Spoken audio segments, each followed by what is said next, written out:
Hello friends, welcome to CEC Live Lectures. Dear friends, with our ongoing series on business ethics and corporate social responsibility, today we are going to talk on ethics and business. In our previous session yesterday, we tried to understand what ethics are, and today we are going to get in-depth knowledge on ethics and business. What we are going to cover is the features of the ethics as well as ethics and morality. We are going to talk on the importance of ethics, need for ethics as well as dimensions of ethics. Dear friends, for the discussion on the topic, we have with us in our studios Dr. Namita Rajput. Dr. Namita Rajput is a prolific professor. Currently, she is principal in Sri Aurobindo Evening College, University of Delhi. Dear friends, Dr. Rajput has authored numerous books on business ethics, and her books are admired as well as studied by the students in the university too. If you wish to ask questions from Dr. Namita Rajput on today's topic, then do call us through our toll-free number. Our number is 1800-110-430. I repeat, our number is 1800-110-430. Now, I would like to welcome Dr. Namita Rajput once again and would request her to give us in-depth knowledge on today's topic. Hello, ma'am. Welcome to the lecture. Good morning, friends. Today, we will be talking on the business ethics, the basic insights of business ethics, the importance, need, elements, and various other parameters relating to business ethics. So, starting with the conceptual framework of ethics, as we discussed in the last lecture, ethics is all about a set of moral values which conveys us what is right and what is wrong. It's about the rightness and the wrongness of the action which defines the business ethics. So, every person who lives in a society is affected by others by decisions, actions, and vice versa. A person cannot behave irrationally and irresponsibly. For example, one cannot start snatching money from others just because he is poor and wants to enrich himself. He has also to adopt such methods, take such decisions, and act as per accepted values, norms, or standards of human conduct. The accepted values or the standards of the human conduct in the context permit him to work hard, earn by legitimate means, and become rich. Therefore, ethics relate to principles of just and fair rational behavior or judgment. Ethics have basically developed from the moral standards and the values accepted by any society. Now, in this particular slide, we are talking about the ethical actions, the right actions, and the wrong actions. Basically, if a man is poor, he cannot be doing certain wrong activities. This is not going to justify this act. For example, a person is poor and he starts snatching money from the other person because he is rich. And in order to enrich himself, he is just taking money from the other person. This particular act of that individual is unethical. Why? Because he is doing wrong to others. You cannot enrich yourself by doing any kind of a wrong activity, which is definitely unethical in nature. If you want to become rich, enrich yourself, enrich your personality, try and find out the ways and means wherein you can earn ethically. But snatching from the others, doing some kind of smuggling, doing yourself or indulging yourself in any kind of illegal activity, all tantamounts to unethical activities. So in this backdrop, we are talking about a particular act, a particular, the group of acts which the society justifies it. If the society gives a stamp to a particular action, we call it as ethical. If the society cannot accept this, we call it as unethical. Now, there is a core question involved in the ethics is the ability to decide a right and wrong. So, this is the most dilemma of taking a particular action as right and taking a particular question as wrong. Now, this capability, since the early days of civilizations, has its roots in religion, family, instructions, and other social values or the custom developed. For example, most of the religion teach us to be honest, help others, respect elders, keep promises, and honor commitment. Similarly, the family like parents, relative, friends, etc., they tell us the basic rules of the behavior like being cordial, punctual, obedient, patriotic, etc. So, from the religion, family members, and other ethical groups of society, they help us to learn about the traits of morality. Now, this is the biggest question which everyone has to understand if you are going into some kind of studies of the ethics part. Now, it is definitely, as I told you earlier, is a most difficult question to decide what is right and what is wrong, what is ethical and what is unethical. Now, having a very thin line between the two, it is the capability of an individual which is most required here to judge a particular transaction to be right or to be wrong. So, here there are definitely certain sources which gives us the complete in-depth knowledge about a particular act to be called as ethical or a particular act to be called as unethical. For example, when you are born in a family, your family members, specifically your parents, they teach you that this is right and this is wrong. So you are born and brought up in a bond of sentences, which you hear right from your childhood till the time you are young, that this is right and this is wrong. So this is the first. Family is the first school which teaches us the ethical part of our acts to be right or to be wrong. Then as and when you grow, you are surrounded by your peer group, your friends, and definitely there are some legal systems involved. So legality, the legal system, and of course the peer pressures of the friends.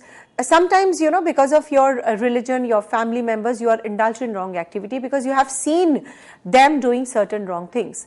So you have to be very particular in relation to the childhood, that whatever they see, they accept. And when they accept, they start doing wrong things because they are seeing there are live examples of this in their own family and in their own friends. So that is why the parents take care of this, that the child should always be in a good company and he should not be seeing anything which is wrong. So you try and conceal certain things which are wrong from the child because the child picks up the things whether they are right or wrong, and a level of acceptability comes when he sees the live example of their parents or their family members or friends. So you have to be very particular. As and when you grow, you have to develop that sense of comprehension in your mind, a conviction in your mind that yes, we are not supposed to involve ourselves into any kind of a wrong activity or an unethical activity. So the morality is defined by so many factors, so many sources. The society is one of them, the family is one of them, the friends is one of them, the legal system, and wherever you go, could be your school, could be your educational institution. So a kind of a comprehension is developed in which you develop the sense of conviction from the roots of religion, from the roots of family instructions, from the roots of the legal system of a country to decide a particular act to be right or wrong. So it's a chain of morality which is deep rooted into the family structure, the legal structure, the family structure, the friends structure, and so on and so forth. So you develop a sense of commitment towards the right acts, and you disregard the certain transactions or a set of events which are unethical. So morality has a biggest role to play as far as the ethics is concerned. Now I'll be taking this in more deep. According to Walton, the central question of ethics, if approached negatively, is what robs people of their dignity, and therefore ethics can be defined to mean that denies the people access to justice, equality, liberty and truth. Ethics therefore use the term ethics to refer to a study of morality. The ethics is a discipline which examines the moral question and the standards of individual and society. Ethics seeks to examine how these standards apply in our lives and also to what extent there are reasonable and unreasonable. The study of morality is a central theme of the ethics. It is important to note that the subject like anthropology, sociology, psychology also study the morality, but in a very descriptive way. But ethics is a normative study of morality. So from the discussion till now, we are able to have this kind of a comprehension that the overall ethics is a study of morality. It is a study of right and wrong. It is the study to examine that whether this, the set of morality, it applies to our routine life or not. And definitely the study of the morality is at the core of ethics, and it is the central question which we all have to answer. And similarly, it is important to note that subject of anthropology, sociology, psychology, also a study of morality. but in descriptive way. The ethics is a normative study of morality. Now, basically, when you talk about the normative aspect of morality, norms are basically the do's and the don'ts, or this ought to be is the central question in relation to the normative aspect of the ethics. So you have to define, you have to be very particular after incorporating the principles of morality into your routine acts, into your daily lives, to judge a particular question to be right or to be wrong. Now, ethics, when you talk about, it is definitely a very standardized form of conduct or behavior. Now, if you see the reality or the actual life, and if you see that, if you see the norms, if you see the standard behavior of ethics, so you would be, considering those acts which ought to be. But if you see the other side of it, or if you lift the veil, so the acts which are actually performed by the people are not in consensus with the standard acts of conduct of an individual. So that means there is a complete disconnect between the ought to be aspect and between the actual aspect. There the question of ethics come, there the questions of morality comes, there comes the question of the right and wrong. So this is all about ethics and its study. So overall we can conclude in this regard that when you talk about ethics, it is a study of morality to judge a particular act or a conduct of an individual to be right or to be wrong. Now, wherever one decides may have some good and bad impact on the others or society. Before taking any decision, a person thinks over and asks himself, is it good? Shall it result in good or others? Is the judgment right as per the standards of the human conduct? Every question in our day-to-day life therefore involves the testing and trying of a dilemma on a yardstick of a moral values.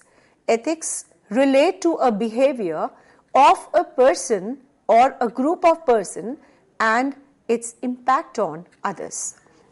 Now, this is a very interesting thing which needs the elaboration to the greatest possible extent. Now, one particular question, if you ask yourself, before taking a particular action, you decide, you ask yourself, you ask your inner self, if this act is done by me, what is the consequence? What is the outcome? Am I going to affect negatively someone, or am I going to affect positively someone? You have to actually question yourself, and the answer will come from you only. If the result is, if the output is good, you go ahead. If the output is bad, then you have to say no to yourself, you have to stop yourself, because the consequences of taking that particular conduct is really bad. So if the question is wrong, the answer would be wrong, the consequences would be wrong, and definitely your inner self will say that you should not be indulging yourself into that particular activity, because it is a misconduct, it is not a good conduct, because the consequence is bad. Now sometimes there is a dilemma here. So ethics solves all the dilemmas, because ethics is a study of morality. It is the yardstick which tells you, and if you apply to all the transactions, to all the conduct, to all the activities which you do, you have to consider that yardstick, ask yourself, and if the morality allows you, please move ahead. If the morality does not allow you, please take a step back. Because otherwise you would be standing on the crossroads. You will never be able to solve your dilemmas. So the ethics gives you a direction, it gives you a way wherein you can solve all the dilemmas, you can cross that crossroad aspect, and you are on a right path, because ethics gives you a moral judgment. Ethics is the root for morality. It is a study of morality. It is a yardstick of morality. So here all the comprehensions, everything has to be enveloped together, and you have to judge yourself, your yardsticks, your conduct, that whether whatever you are doing is right or wrong. So we will be elaborating as when we come on to the studies and the theories of ethics. Therein the other parts of this, the definition which I have started here will be more clear to you. Now coming on to the features of ethics, the characteristics of ethics, the nature of ethics. Before you apply the ethics, you must know what ethics are. What are its yardstick? What are its inner content? What are its nature? What are its characteristics? So the first is that the ethics is a science of morality. This is the first and the foremost and the key and the most pertinent feature of ethics. Ethics is said to be a science of morality. Ethics has been originated from a Greek word ethos, which means a character, a custom, norms, ideas, and the moral prevailing in a society. The etymology of ethics, according to Robert Solomon, suggests the basic concerns relating to individual character, social rules governing the parameters of conduct, and the ultimate rules that determine what is right and what is wrong. So now we are on the features of ethics, wherein the first feature is all about the ethics is a science of morality. Now when you talk about morality, it is derived from the ethics has been derived from a Greek word ethos. What does it mean? It means your character, your custom, your norms, your ideas, which are prevailing in a society. And the basic premise and the basic part in relation to the ethics is that you have to see that it relates to whether an individual character or social governing parameters of the conduct and the ultimate rules that determines what is right and what is wrong. Now, second feature is that it is the ethics involve morality or not. Ethics and morality are often treated to be synonyms, but both are different. Ethics relate to a justification of a principle and a human behavior in a particular situation. Ethics, according to Rogan A. Walls, is that ethics generally deal with the formulations of ethical principles in the abstract or resolution of concrete ethical problems facing the individual in their daily life. Morality, on the other hand, generally refers to the tradition of a belief that have evolved over the years concerning the right and wrong conduct. Thus, morality has its roots in belief of a society, while ethics aims at formulating the principles to justify the human behavior. So, we have seen that there is a thin line and a very small distinction between the ethics and morality. Ethics is a wider term. It gives the justification to the human act, whereas morality refers to the tradition of the beliefs that have been evolved over the years. I mean, nobody has formed it, there is no legal consensus behind it, but yes, from the years together, there has been a conviction, and which is, popularly called as a tradition of beliefs. So, morality deals with the tradition of beliefs, whereas the ethics is a justification of a principle and a human behavior in a particular situation, whether the act is right or whether the act is wrong. So, the business and ethics relationship. It is popularly believed that the business ethics are economic institutions and have to do with the ethics. Ethics deal with the morality, that is to do what is right and what is wrong, whereas business is a commercial venture which ends with the profits, goods and services. Business aspires to achieve these ends only and is not concerned with what is right and what is wrong. Their philosophy centers around all what makes the achieve their economic end is right and therefore moral. Now, people in business feel that the moral and morality are individual virtues. Again, listen, people in the business, they feel that the moral and morality are individual virtues.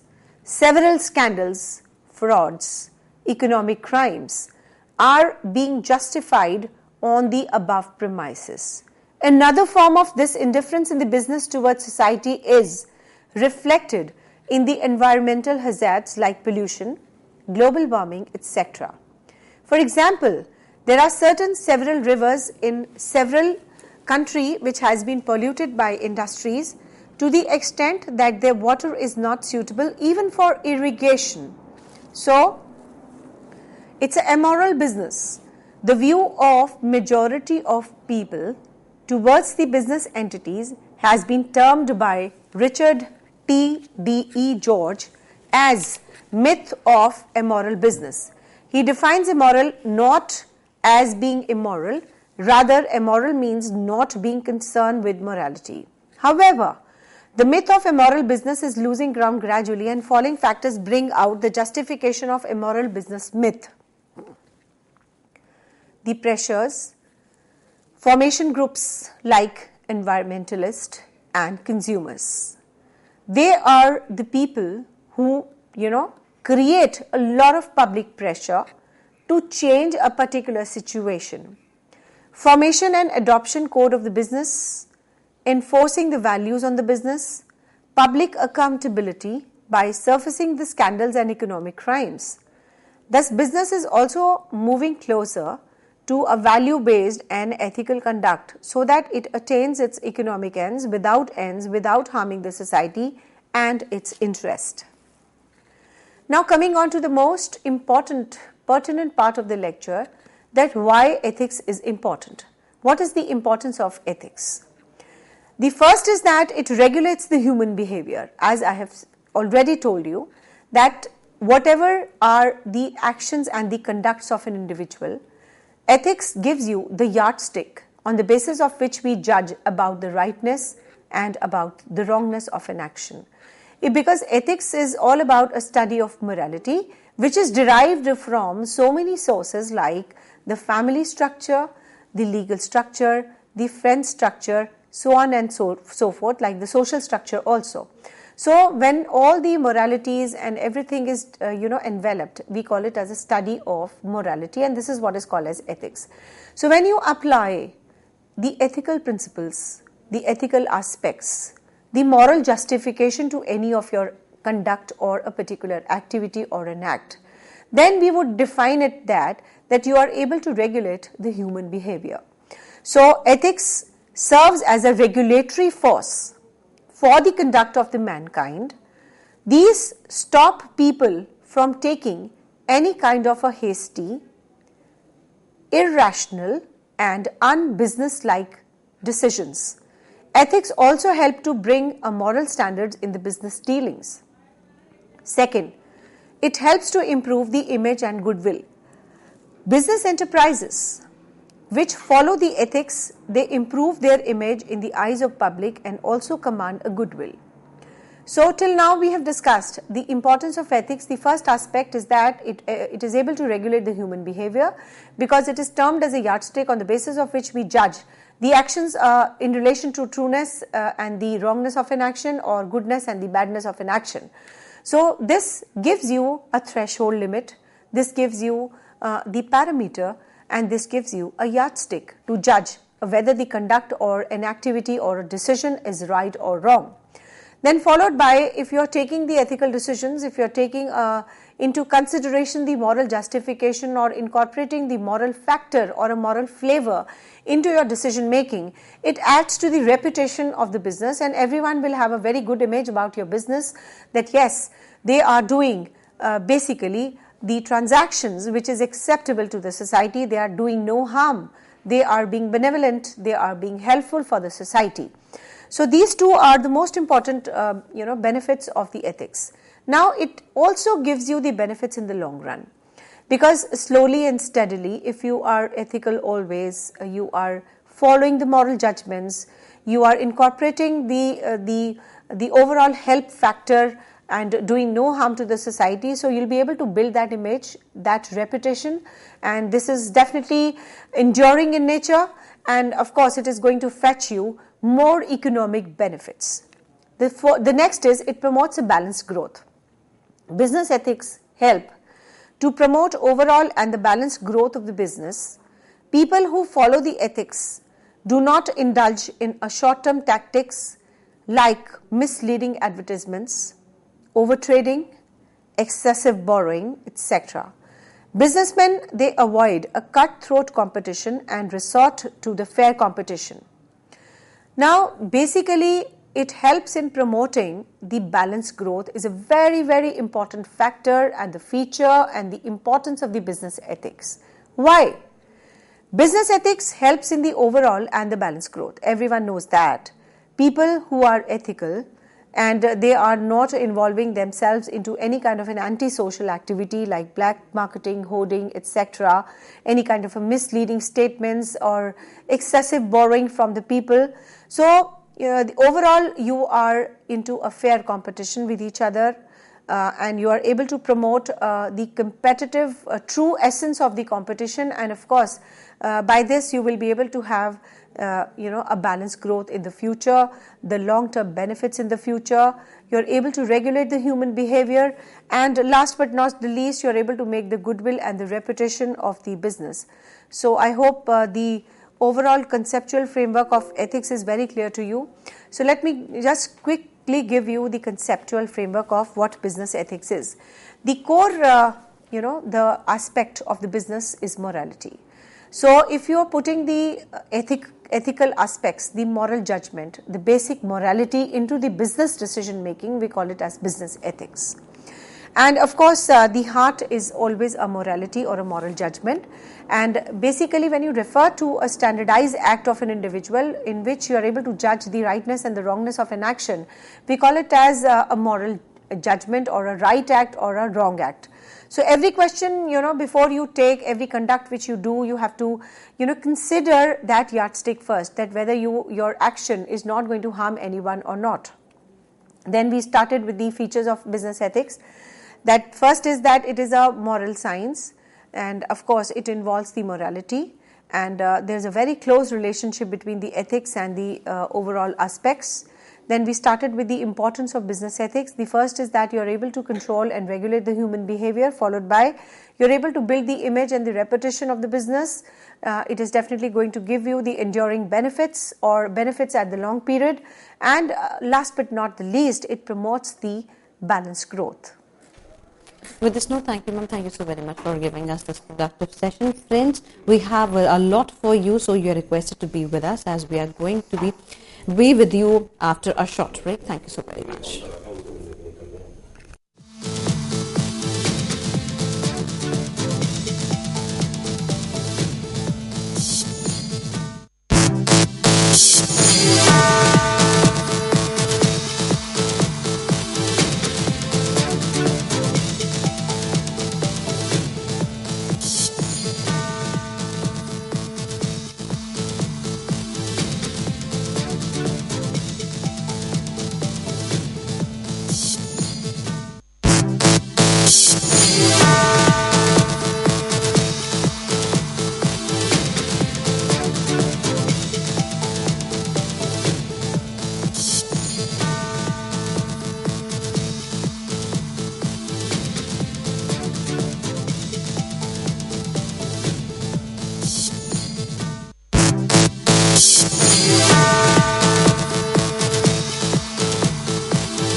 Hello friends, welcome back in this session. Friends, as you know that in a previous session, we talked on ethics and business, and as we promised that we are going to give you more of information on the topic.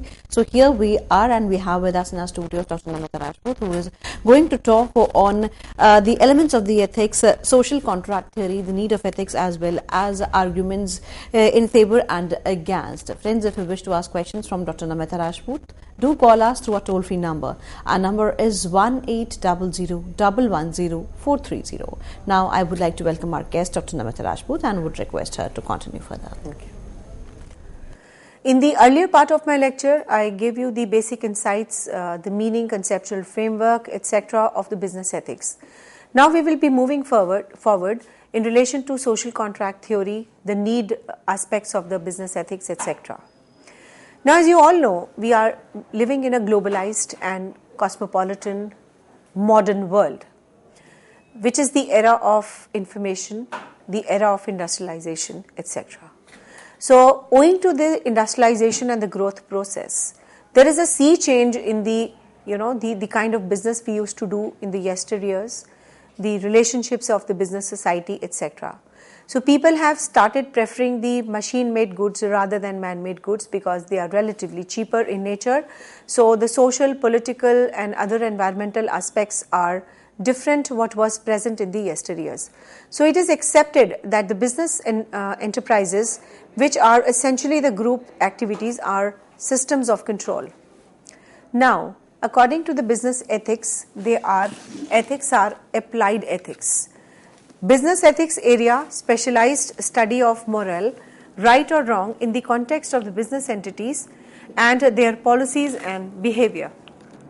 Business ethics are not different from ethics in general. For example, if dishonesty is considered to be unethical and immoral, and anyone who acts in a dishonest way with the employees or the customers or the stakeholders or the competitors, it is said to be acting in an immoral and an unethical way. Now coming on to the elements of the business ethics. According to Robert Frederick, the business ethics focus on the principles of action, on the actions itself and its consequence. He enumerates the following three elements of the business ethics. First, the principle of action, the action itself, the action consequences. Now you must understand these three things. First is what action has to be taken, the action itself, and what are the consequences of the action taken. So you have to judge all the three parameters in its own light, whether the act is good or bad, to be called that whether a particular act is ethical and is not unethical. So according to Robert Frederick, the business ethics focuses on these three aspects, that is the principle of action, action itself and the action consequences. Society comprises of many institutions, systems, individuals or a group of individuals, both formal and informal, engaged in activities like manufacturing, commercial, trading and service activities. All institutions who have some economic objectives are called business or business enterprises. Here it is important to clarify that economic objective does not mean profiteering or profit to be the sole objective, but it simply has other commercial intention which may or may not yield profits. We know that business enterprises are a major constituents of any society. Like the individuals are expected to follow more morals and the standards of human conduct. Society also expects the business enterprises to work in a manner which is not detrimental to the interest of the society. Since the business enterprises are created and accepted by a society due to the working relationships between them, society aspires the enterprises to work in its interest. Such aspirations of society are called as a social contract. Now coming on to a very important part, that is we are discussing now the social contract theory which emerged from the business ethics. So be careful, stay tuned and understand this theory very well. The purpose of social contract theory is to make an enterprise more socially responsible towards the society. A business enterprise should therefore take such decisions which have not contrary to the interest of society. Enterprise, while utilizing the resources, must ensure that it has no ill effect on society. For example, technological advancements is inevitable. It has several impacts and ill effects both on the environment and on the civilization. Similarly, nuclear energy is one of the most potent sources but has the hazards associated with it. But does it mean that there should be no research and development in the field of technology? No nuclear reactors should be erected. No banning of the technological development or nuclear is not the solution. Solution lies in impressing upon the enterprises to adopt such technology which has no ill effects or side effects on the society. Similarly, while establishing the nuclear reactors, the enterprises must adhere strictly to the safety norms and also to build all the possible safeguards so that there is no damage to the mankind and there is no damage to the nature. These expectations of society are nothing but what is called as a social responsibility of a business.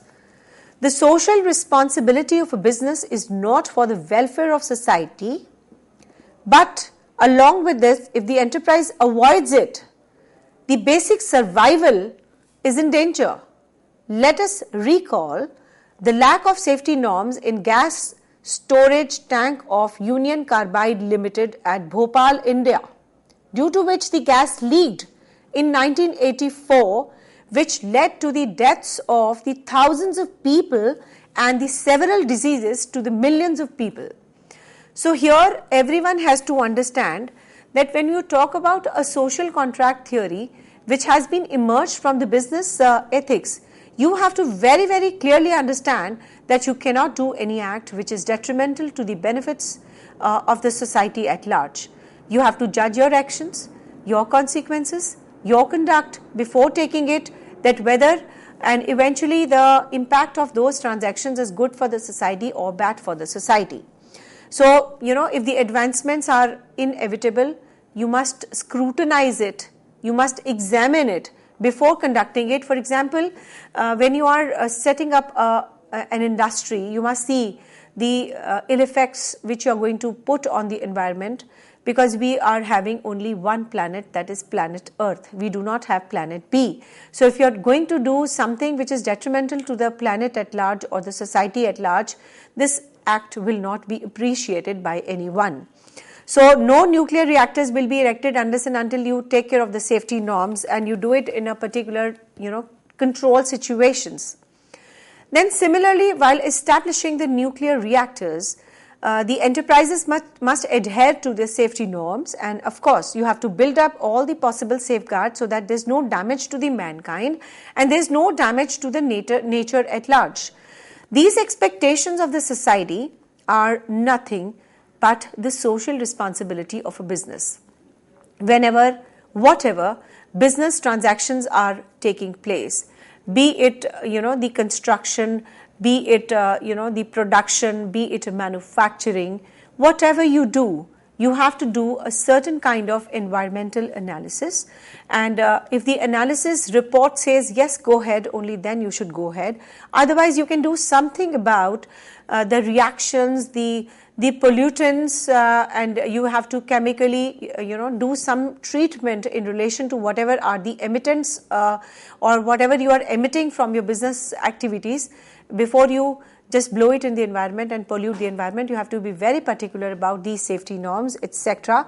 The landmark example which I gave you is the Union Carbide gas leakage in Bhopal, which happened in the way back in 1984, which resulted in so many deaths, and of course the pollution also expanded, and there were a loss of life for the human beings also. It's just the, you are moving away with the safety norms, and this happened. So this should not happen, because you have a very close relationship with the society.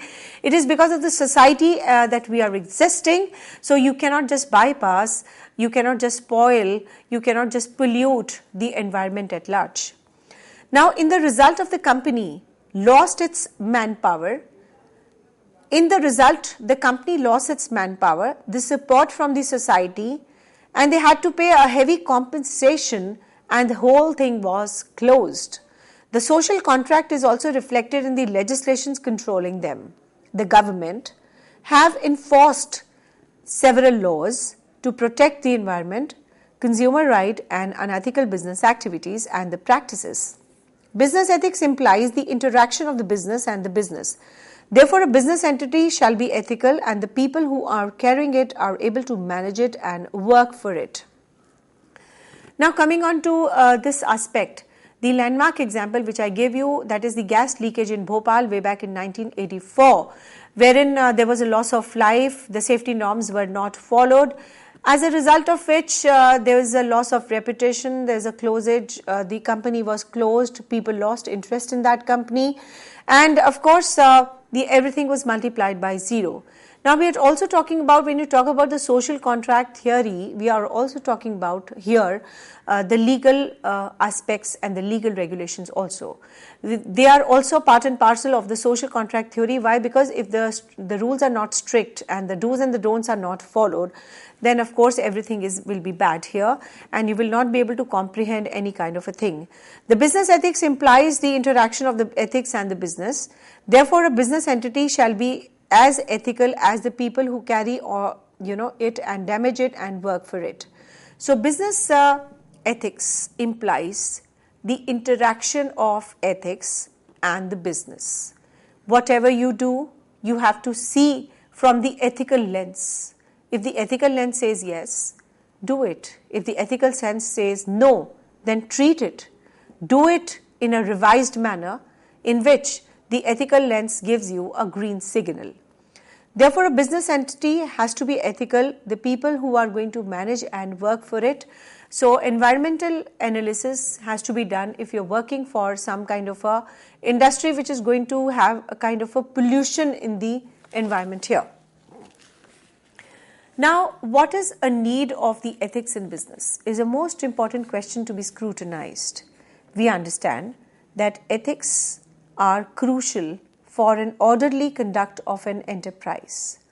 If the business enterprises do not adhere to the ethics, this results either in a straight failure or a general discontentment among the stakeholders, namely suppliers, creditors, different stakeholders, namely the creditors, employees, customers, stakeholders, and society at large. Therefore, an ethical behavior is essential for the business enterprises. The post Frederick and Lawrence enumerate the following reasons of the business to be unethical. The first is fulfilling the public expectations. Society and the public have large expectations from the business. The public approval of an enterprise depends upon whether they are able to fulfill the public expectations or not, like producing the product, charging reasonable price, paying a fair wages to the workers. The goodwill and the credibility of an enterprise thus depends upon adhering to the principles of the moral conduct. So, fulfilling the public expectations is the first thing, and that is why we have a need of business, need of ethics in business, because we are able to fulfill the public expectations very nicely. The business house is a very important powerhouse for the society. The people at large, they have a lot of expectations to be fulfilled from the corporate houses, from the business houses. If they are unable to do that, there is a discontentment amongst the people, and the result is that they are not able to comprehend anything in relation to that business, and that business might have to face a lot of consequences, negative consequences, and probably the business could be a Titanic business and they might have to close their shops because they are doing any kind of an unethical activity. So you have to first, why do we need ethics in business? Because you have to fulfill the public expectations to the best possible extent, followed by preventing harm to others. Because ethics deals with the morality. Ethics deals with the moral judgments. Ethics has a very strong lens which scrutinizes that whether the consequences or the outcome of your business transaction is affecting anyone or not. So here you have to be very particular about preventing the harm to others. Why? Because the enterprises, if not doing the unethical activities, they are not taking care of the environment, they are not taking care of the laws. The resultant is that it is detrimental to the society at large. But if you are doing the ethical business, it is definitely going to prevent harm to the others. Every question, every act, every conduct will be, scrutinized in a very pertinent manner, followed by the ethical, consequence in relation to that. If the ethical consequences if incorporating the ethical aspect, the consequences are good, we go ahead with the event, we go ahead with that conduct, we go ahead with that act. But yes, if not, then vice versa. We have to either change the act or maybe revise it in the public light, in the public expectations, in the public harm, and then of course you are able to allow yourself to do that particular act. Now, why do we do business? Why do we do ethics? Why do we need ethics in business? We have discussed till now 2 points. The first is you have to fulfill the public expectations, followed by you have to prevent harm to the others. Now, the third is improving the business relationship and the employee productivity. How do we do that? An enterprise generates the trust if it follows the ethics. There's a lot of, a pecuniary position. If you're doing it with trust and confidence, if you are doing some ethical activities, people start trusting you.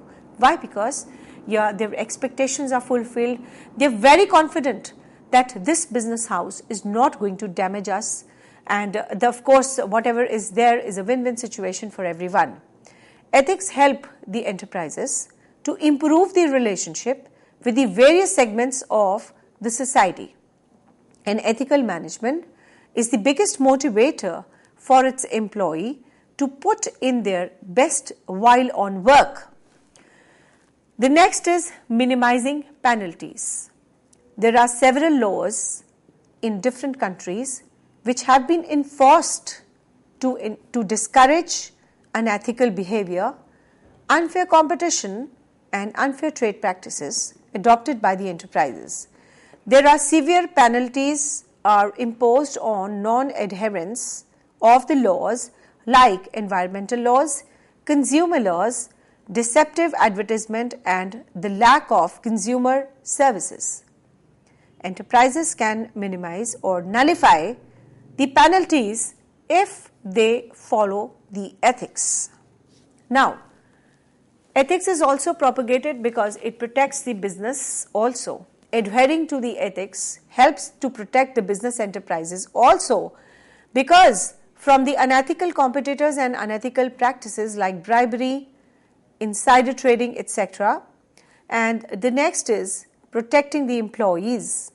The ethics, if followed by an enterprise, ensures a fair competition, privacy, dignity of the employees.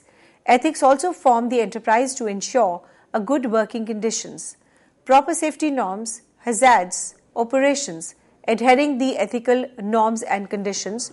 They are definitely going to give you a better productivity, a better profitability for an organization. The next is promoting personal morality. The enterprises which follow the ethics respect the values, customers, and beliefs followed by their employees.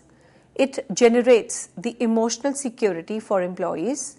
Employees know that the moral manager is not going to do things immorally. Hence, they feel protected as well.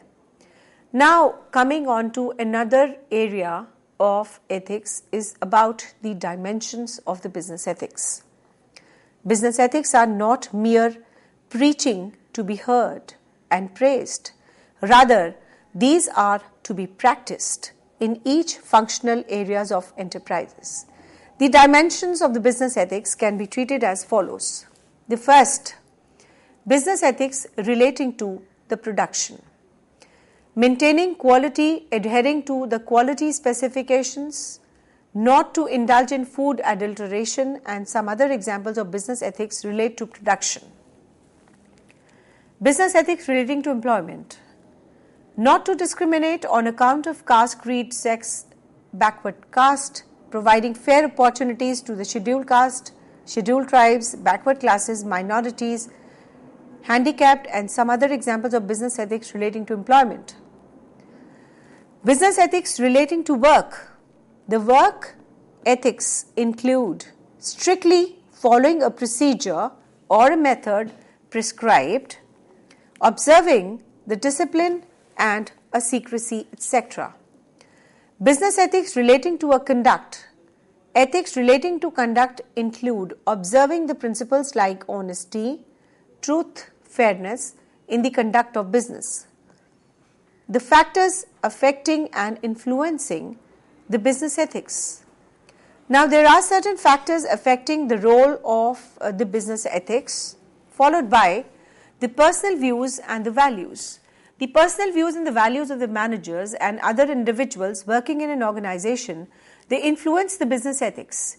Ethics flow from higher to the lower levels. Employees are normally following their superiors. So it is the superiors is the corrupt and the discrete things which we have to follow in mind. They may not be honest, or they may be honest, or they may be efficient too. So there are certain social values which have to be incorporated and which have to be embedded in the culture as well. The role of the society is a crucial factor in the adoption of ethics in the business. Whatever business are irresponsible or unethical, the civic body, like associations of the consumers, they compel them to adopt the ethics. Now we have a concept of legislation. The Monopolies and Restrictive Trade Practices Act, the Patent and the Copyright Act, laws, the trademarks, they are all the laws which discourage the business enterprises not to indulge in any of the unethical activities prohibited by these laws. And there are certain government regulations which you have to also see, the rules and the regulations, the directions, instructions by the local administration. The state government also influence the businessmen to follow the business ethics. There is a ban on the child labor, there is a ban on the payment of minimum wages, there is a ban on the compulsory provision for the health and the safety norms, and of course they influence the business decision making. So there are industry norms which you have to take care of it. Like some industries, they adopt their own work culture, they have to have their own code of conduct. Similarly, the individual enterprises also lay down their own internal norms. This will help in cultivating the general inclinations to work in a very organized way. Then we have a level of education. The level of education also affects the adoptive of the business ethics. For example, in case of a well-educated and professional manager, there is a general tendency to abide by the business ethics as compared to less educated person. Now, if ethics apply to individuals only or apply to corporations as well is the biggest question which comes to everyone's mind, that whether the ethics is only particular to individual or it may be applied to the corporates as well. Now, the corporations in this context, they have a mega-sized business ethics. It has been a subject of debate whether the moral concept like probability, responsibility, obligation, they apply to the individuals only to the corporations as well. One of the extreme views says that the corporations have the objectives like individuals, they are morally responsible for their decisions and actions. The principles of morality apply on a corporation like individual. The second view is that the corporation is a group of individuals and individuals are its moral agents. This views is based upon the outcome of E.F. Houghton Corporation case, where the Justice Department penalized and the corporations which defended itself on the ground that the corporations do not commit any kind of a suicide. So the corporations, the criminals, and another reason put forward by the organizations do not act on their own. Some of the members in charge of the operations also know that they are free of cost and they are taking the right or wrong decisions. So it is their actions or the decisions which is termed as the corporate decisions, and the people responsible to take the decisions are morally responsible for the immoral decisions taken by them at large. So with this, the concepts I think would be very clear to you, and you are able to comprehend the things very nicely. And there are certain other parameters which needs to be addressed, which needs to be explained, and which I will try and take up in the next lecture. So just giving you a last overview of what I did, that overall when you incorporate the ethics into the business, it is definitely going to improve the human behavior, the human conduct, minimize the penalties, protecting the business, protecting the employees, promoting the personal morality, and so on and so forth. So with these words, I take a break. Thank you so much. Thank you, ma'am. Thank you so very much for giving us this session on ethics and business. And dear friends, if you have any query, any question which you like to be answered, then do write to us at info.cec@nic.in. We will try to give answers to your questions through our live session when the next time Dr. Namita Rajput visits our studio. So keep watching us, keep writing us. We would be meeting again soon. Till then, take care. Goodbye. Thank you, ma'am. Thank you once again.